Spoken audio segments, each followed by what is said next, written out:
Hello and welcome to Why This Movie, a podcast about our favorite movies and why we love them so much. So, it is October, and I live in New England, so it's pretty hard to ignore that fact. Not that I would want to. We went out and got a pumpkin from a pumpkin patch the other day. There are Halloween decorations up all over. Attacks by headless horsemen are on the rise. Salem is its own thing.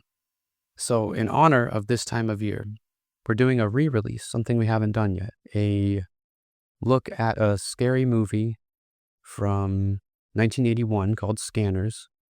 And my guest was Stefan MacDonald-Labelle, himself a filmmaker.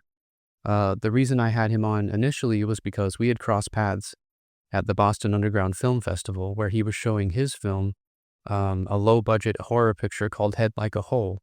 And the most impressive thing about it to me was that it was shot in about a week for $10,000.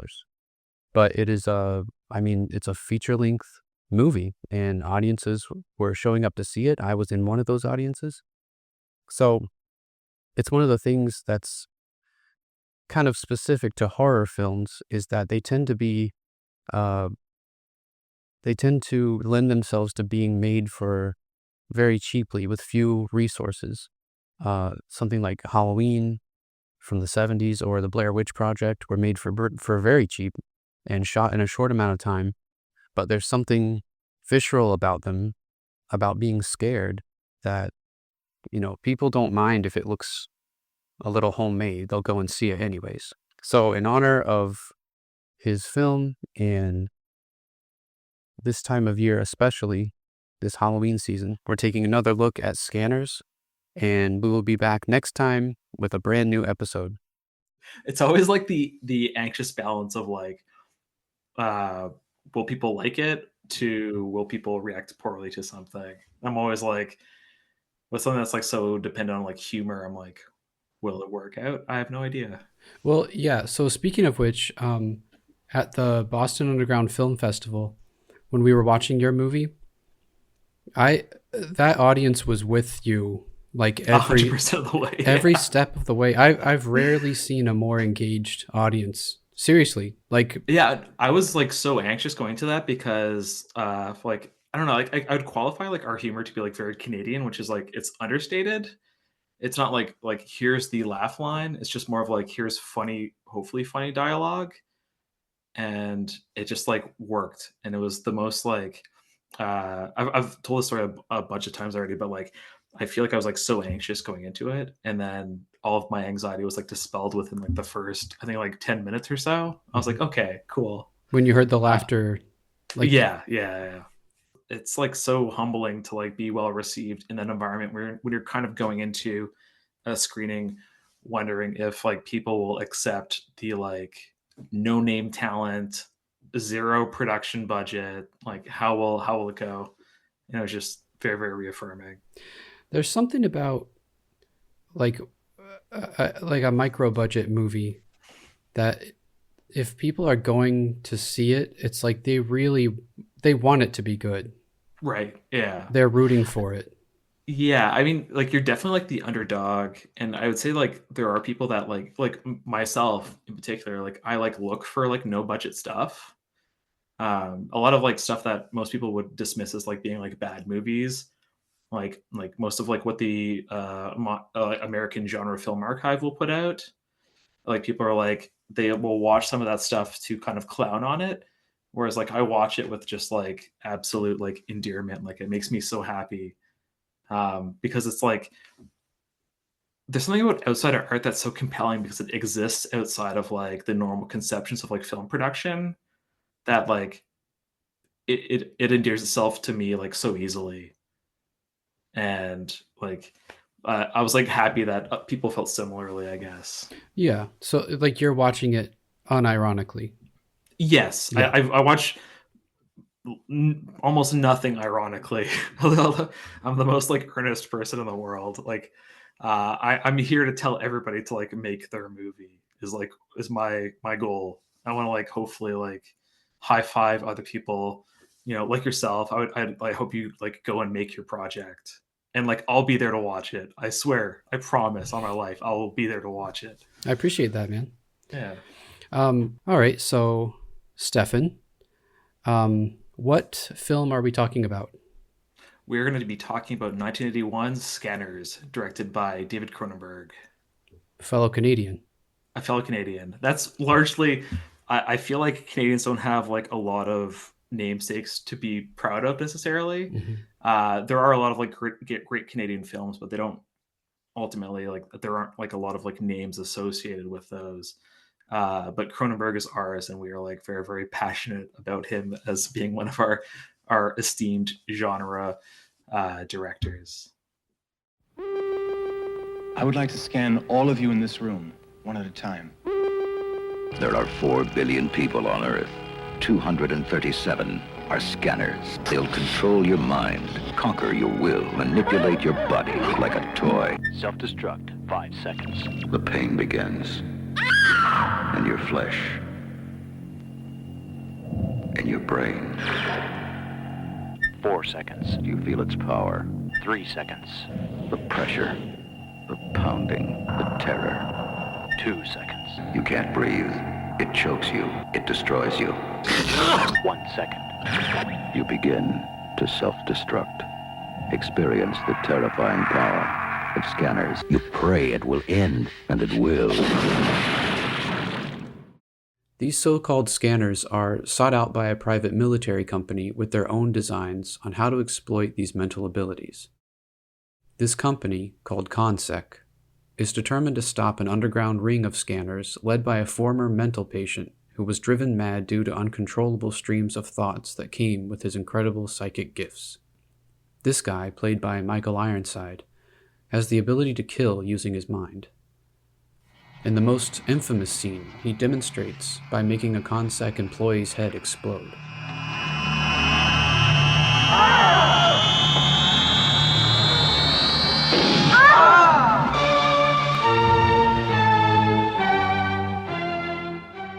By the way, this scene, showing the poor guy's head exploding and everything, was in the original theatrical trailer. Apparently, at a time when trailers didn't necessarily match the feature presentations they were paired with. There are reports that this scene was run before some family films back in 1981, leading to very angry parents and traumatized children. The reviews for Scanners were mixed, ranging from crowning it as, quote, an incredibly important masterwork and the psycho of its day to being dismissed as trash. You mentioned that, like with your film, there's the humor in it there's something Canadian about it. Yeah. And I don't really, I've been to Canada, but I can't really speak to that. Can you kind of explain what that is and if it shows up also in David Cronenberg's work as well? Yeah, totally. So I would say that a lot of like Canadian humor is based around like uh, social performances, in the sense that like Canadians are perceived as being like quite polite, but in reality, that's like not necessarily the case. It's like a performative nice, in a sense that we might say like sorry if we're like like I'm guilty of saying it all the time. If I'm like walking down the street and somebody's in my way, I'll be like sorry, and like we'll like we'll meander around each other. But it isn't like I'm not actually sorry. It's just part of the lexicon. Like it's like it might as well be hello, or like there isn't a lot of like substantive value to it. It seems like it's a survival technique almost. Yeah, that's also fair as well. Do you remember your first time seeing this movie, Scanners? Yes. So I discovered Scanners later. Like it wasn't like part of like my early glut of films that I was like exploring to like, uncover like genre film. Like I remember like I broke my arm pretty horribly when I was 13, and there's a chance that like I would have never been able to use my arm like below the elbow down again. Like it was like the break was such that it could have like severed the ulnar nerve, and they were like, we don't know if you're going to be able to use it again. And my mom was just like so devastated. Mm-hmm. So she would rent me anything that I would want to watch at that time, just to like take my mind off of it. Yeah. And Scanners was one of the movies. I basically said like go pick out a few things, and I think there was like a Halloween 1, 2, and 3, and Scanners was among the glut. So I think I first saw it when I was 14, but I was kind of like, when you're like that young and you're kind of like unaware of like the nuance of things. It just I didn't like it, kind of like bounced off of me, so I didn't rediscover it until I was 18, and I just like was going through like the David Cronenberg oeuvre and trying to watch as much as possible, and that was one that kind of like really hit me, because I'm a big Michael Ironside fan and his performance is so good. So, if you were going to explain kind of what it's saying underneath, like the actual machinations of the plot, what would you say it's really about? So I think that it is largely the character of Cameron Vale. His course within the movie, I think, reveals a lot of like the how the movie is trying to position itself, I guess. So we have somebody who is brought into the fold, just basically told everything about himself that he was oblivious to before, and thought he might have just had mental health issues. Um, Reveals that he is in fact a telekinetic and is then used to navigate into a to basically used to infiltrate another rival organization, then realizing that Dr. Ruth, who's played by Patrick McGowan, who's a very angry drunk apparently on set, not a great guy by all accounts. It's revealed that his father essentially is Dr. Ruth, who is basically giving ephemera to newborn patients, and it was meant to kind of explore the like the thalidomide antiemetic drug that was given to pregnant women, and which had basically caused people to like be born without like limbs. They'd been like this is an incredibly derisive term, but they were referred to as like flipper babies because they wouldn't have like their arms; they would just have like hands on their like shoulders, and they would suffer like physical deformities based on like thalidomide. So that is, I believe, is kind of like the kind of like the overall, I guess, like what he was drawing on with ephemera being given to pregnant women for the basis of the story. But the point is, like, he's been like essentially contorted throughout the course of the movie by like different people, and like turned into a pretzel by people trying to like continuing to manipulate him even after he's like become more attuned with his like abilities and like has kind of like been able to like master them. And it's just, it feels like the like a world is constantly trying to like warp his character. I feel like there's like a subjugation that's like inherent in like in Scanners that's about like constantly trying to control the things that even when we don't potentially understand them, that I think resonates with me quite well with like most of the things that I've done and probably will continue to do. And the reason that I picked this is because my next movie deals with somebody who's telekinetic. Oh, okay. Yeah, That's a nice it's segue. gonna. Yeah, exactly. So, there's like a certain aspect of his movies that just like I think like structurally they're kind of like shaggy. They kind of like, by virtue of the way that they've been like written, kind of like meander about, Mm-hmm. and could maybe with like hindsight have done with like editing, but there's like something so engaging about it regardless of that fact, that I think resonates with like anything that I will do, period.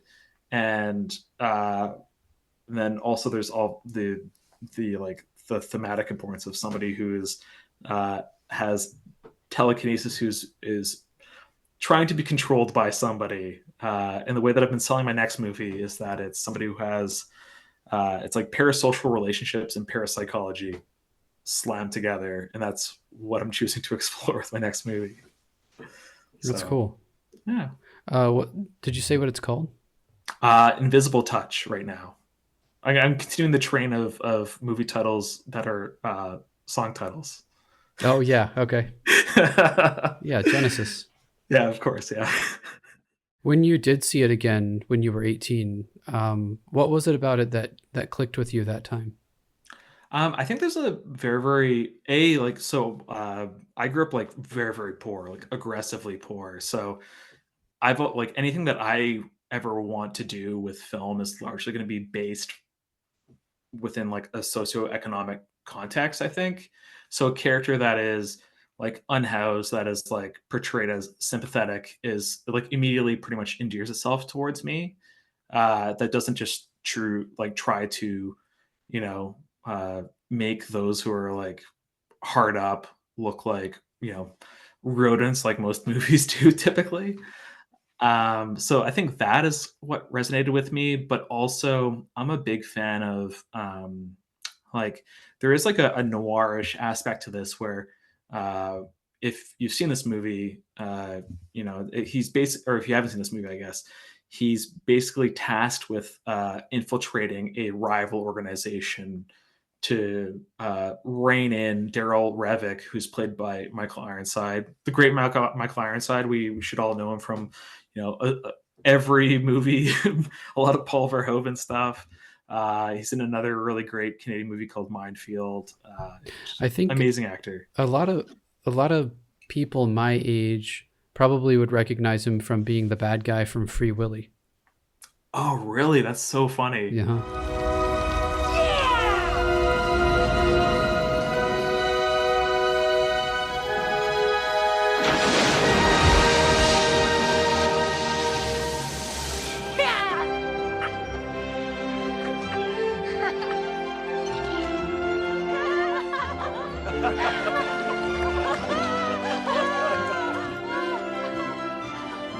God, I hate that whale.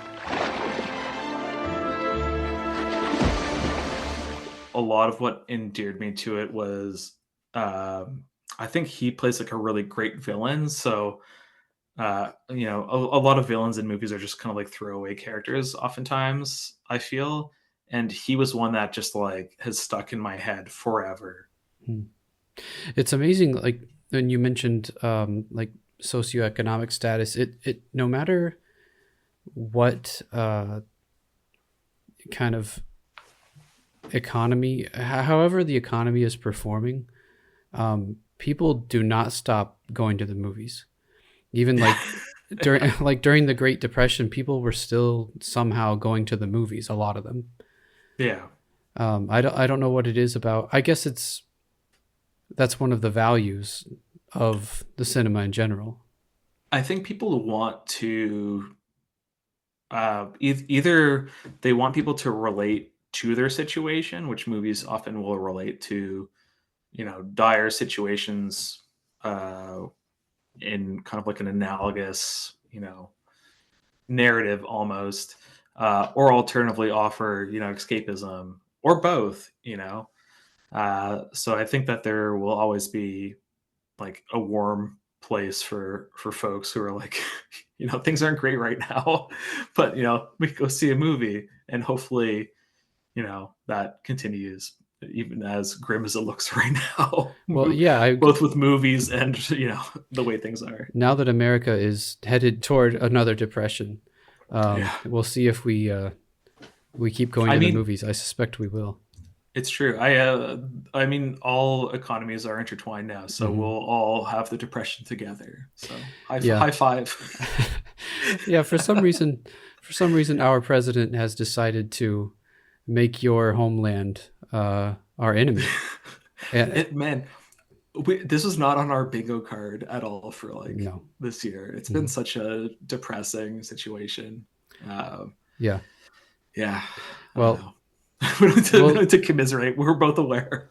This conversation between us we'll do what we can to bridge the gap between America and Canada. It's true. Yes. What do you make of it seems like horror films, more than any other genre, have the ability to have like a message or have like a certain symbolism or poetry that other genres don't have. Like there's almost always an underlying moral of the story. Yeah, I think that horror allows you to like heap like a very interesting conceit onto a story that like there could be like an element of fantasy. There's a bit of like world building that can like you can like really create an alternate reality that allows you to explore like all the different facets of the world. And I think that allows you to easily kind of like adapt. I think of like Last House on the Left, Wes Craven's first horror movie, question mark. It is, I'm pretty sure, but he directed porn before that, so that's why I'm like cautious to not say his like first film. It rests on 13 acres of earth over the very center of hell.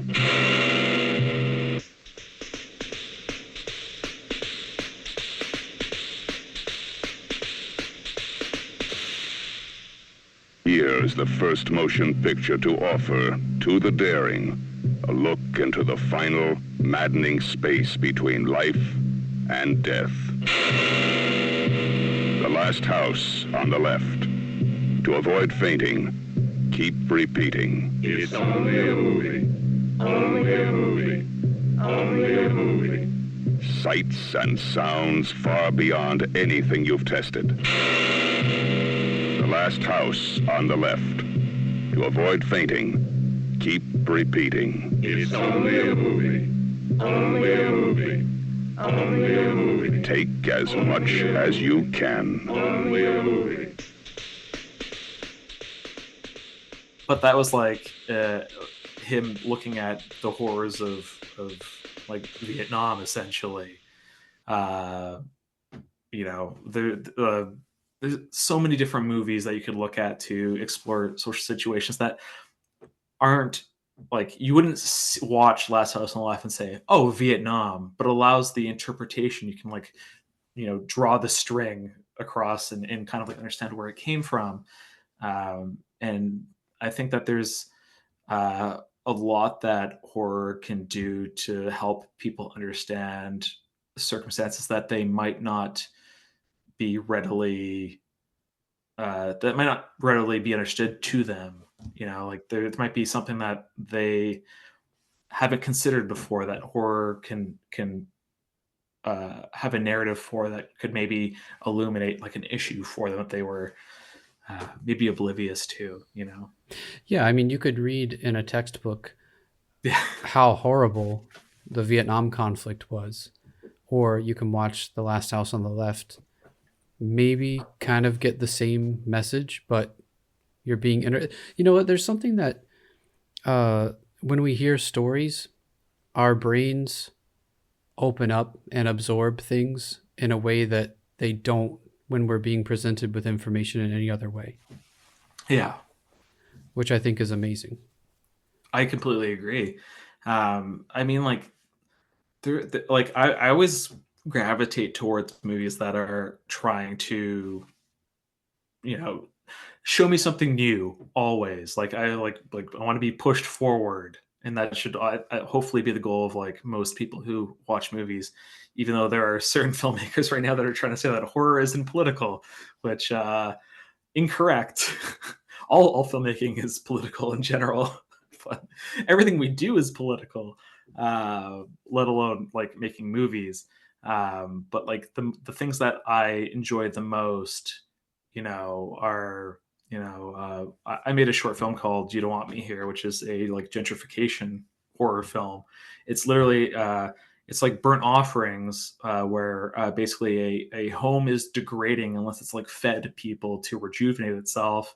And the person who lives in like a lower income neighborhood is like luring unhoused people into his home with the promise of like a house that they can stay in to like essentially right their ship and like get back on their feet, but is feeding them to his home. I absolutely love just like exploring like so many different social situations. Like what largely drove me to that was the fact that I live in like one of the poorest areas in like the city where I live, And we have like a little parquet next to us, like kind of kitty corner. And like there was like a tent encampment, and all of my neighbors, for whatever reason, were like so aggressive towards this. Like, I'm like, these people are like literally just looking to exist. And this is like public land. Like you're choosing to like yell at them or like throw things at people who are just like trying to exist in the park, and like they contributed to like the cops getting called, and the cops like literally dismantling like their tent encampment. And that's what drove me to like making the short, which is like me being appalled by the way that like folks were like looking at people who like everybody in my area is like one step away from being in that same situation. Like we're all not well off. And it like revealed a horror that I thought which was that like everybody wants some control in their life where they might have very, very little, and how they choose to find their control is by punching down on other people. And I think that like a lot of what I will do with my movies is looking at that, because I find that to be like one of the more abhorrent traits of like humanity, which is like control via, you know, submission of others or subjugation of other people, that I find like affecting. Yeah, and to your point, you could make a social media post about that, or you could stand on the street and shout about it, or you could make a film where that's like in the subtext somewhere. Yeah, exactly. I mean, like I do both. Okay, well, probably I'm guessing the film is the more effective messenger. I think so. Yeah. I'm lucky in the sense that like a lot of like the like most politicians in our area are like quite receptive towards you know, social programs and trying to like, you know, harm reduction and trying to be respectful to people who are like literally just trying to exist at this point. So